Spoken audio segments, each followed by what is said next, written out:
आज हम बात करेंगे एक ऐसे मुद्दे की जो भारत में लंबे समय से चर्चा का विषय रहा है। वक्फ बोर्ड। क्या है ये वक्फ बोर्ड? इसके पास कितनी संपत्ति है? इसे खत्म करने की बात क्यों हो रही है? और सबसे बड़ा सवाल, तुर्की, मिस्र जैसे इस्लामी देशों में वक्फ बोर्ड नहीं है, तो भारत में ये क्यों मौजूद है?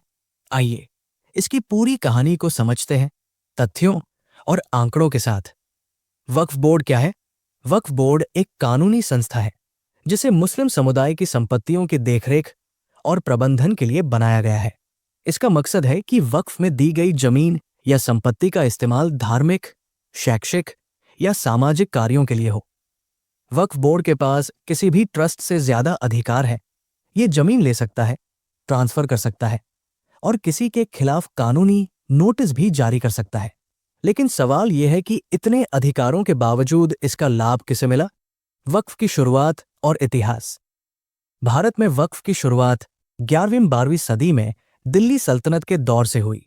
किताब वक्फ laws and administration in India के अनुसार सुल्तान मुइजुद्दीन सैम घावोर ने मुल्तान की जामा मस्जिद को 2 गांव दान में दिए थे।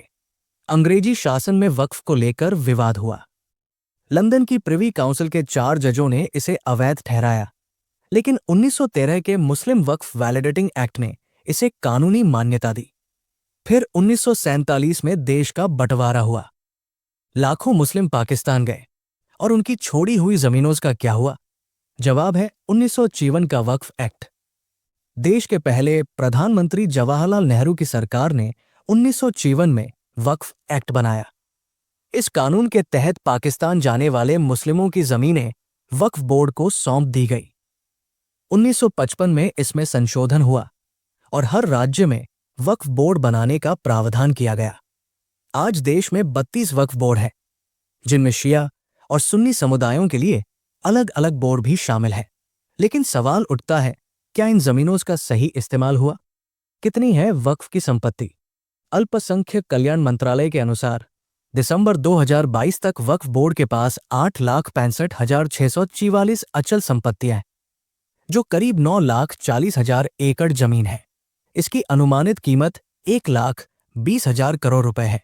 2009 में ये आंकड़ा 4 लाख एकड़ था, यानी 13 साल में संपत्ति दोगुनी हो गई। सेना और रेलवे के बाद वक्फ बोर्ड देश का तीसरा सबसे बड़ा जमीन मालिक है। सबसे ज्यादा संपत्ति उत्तर प्रदेश में है, 1,50,000 प्रॉपर्टीज। इसके बाद तेलंगाना और आंध्र प्रदेश में 1,20,000 संपत्तियां हैं। हैदराबाद को तो वक्फ की राजधानी कहा जाता है, जहां 77,000 प्रॉपर्टीज हैं। इस्लामी देशों में वक्फ क्यों नहीं? तुर्की, मिस्र, लीबिया, सूडान जैसे कई इस्लामी देशों में वक्फ बोर्ड जैसी कोई व्यवस्था नहीं है। भारत ही ऐसा देश है जहां वक्फ को इतना अधिकार दिया गया कि अगर ये किसी जमीन पर दावा कर दे तो उसे कोर्ट में चुनौती भी नहीं दी जा सकती थी। ये खासियत 1954 के कानून से आई, जिसे नेहरू सरकार ने लागू किया।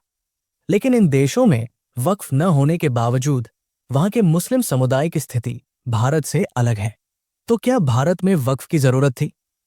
वक्फ संशोधन विधेयक 2025 में संसद में वक्फ संशोधन विधेयक पेश किया गया। लोकसभा में इसे लेकर खूब हंगामा हुआ। संसदीय कार्य मंत्री किरेन रिजिजू ने कहा, वक्फ बोर्ड के पास इतनी जमीन है, फिर भी मुस्लिम गरीब क्यों है? उनका तर्क था कि इस विधेयक से पारदर्शिता आएगी और विरोधियों के दिल भी बदलेंगे। विधेयक का मकसद वक्फ की संपत्तियों का सही लेखा जोखा रखना और इसके दुरुपयोग को रोकना है। लेकिन क्या ये वक्फ को खत्म करने की तैयारी है? मुस्लिम समुदाय की स्थिति। सच्चर कमेटी की 2006 की रिपोर्ट कहती है कि मुस्लिमों की सामाजिक आर्थिक हालत अनुसूचित जातियों से भी बदतर है। केवल 59% मुस्लिम बच्चे प्राइमरी शिक्षा ले पाते हैं, जबकि आम आबादी में ये 70% है। उच्च शिक्षा में सिर्फ 4.9% मुस्लिम पहुंचते हैं। 2006 में सरकारी नौकरियों में उनकी हिस्सेदारी भी 4.9% थी। इतनी संपत्ति के बावजूद मुस्लिम शिक्षा और रोजगार में पीछे क्यों है? वक्फ का पैसा कहाँ जाता है?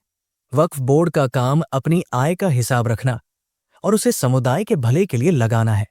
लेकिन आलोचकों का कहना है कि इसका ज्यादातर खर्च धार्मिक कार्यों, मस्जिदों के रखरखाव और कुछ मदरसों पर होता है।